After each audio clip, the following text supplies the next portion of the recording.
আচ্ছা, সালাতে শাহাদাত আঙ্গুল উঠিয়ে রাখবে নাকি নাড়াতে হবে? বিস্তারিত জানাবেন। এবং আঙ্গুল না উঠালেও সালাত হবে কিনা? ২ টা প্রশ্ন। একটা প্রশ্ন হচ্ছে সালাতে আঙ্গুল উঠাবো কিনা? আমাদের দেশে যেটা হয় অনেকে ইরশাদুল্লাহ বলার সময় তুলে আবার নামায় ফেলে। অনেকে আঙ্গুল ধরে রাখে। অনেকে আঙ্গুল আস্তে, আস্তে নাড়ায়।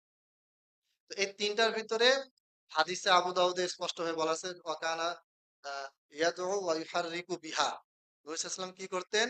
আঙ্গুল নাড়াতেন। নাড়ানোর কথা আছে। আরেকটা হাদিসে বলা হয়েছে ইউশিরু বিহা ইশারা করতেন। ইশারা বলতে এরকম করা আরকি। তো এটা কিভাবে নাড়াবেন, কয়বার নাড়াবেন? এইভাবে হাদিসে কোনো শর্ত দেওয়া নেই। আপনি এভাবে আঙ্গুলটা রাখবেন, রাখার পরে আস্তে, আস্তে করে নাড়াবেন। খুব জোরে নাড়াবেন না যেন পাশের মুসল্লি আবার নজরের দিকে না আসে। আপনার দৃষ্টিটা নিবদ্ধ থাকবে আঙ্গুলের ডগা বরাবর জায়গাতে। ২য় প্রশ্ন যে আঙ্গুল না উঠালেও সালাত হবে কিনা? সালাত হবে। তবে কথা হচ্ছে সালাতের নেকিটা কমে যাবে। কারণ আল্লাহ নবী সাল্লাল্লাহু আলাইহি ওয়াসাল্লাম যেইভাবে সালাতের পদ্ধতি শিখিয়েছে, এখান থেকে কোনো কিছু যদি আপনি জেনে বুঝে বাদ দেন তাহলে আপনার নেকিটা কমে যাবে। না জানার কারণে বাদ গেলে সেটা আল্লাহ তাআলা ক্ষমা করবেন ইনশাআল্লাহ। এজন্য সালাত হবে কিন্তু সালাতের নেকিটা কমে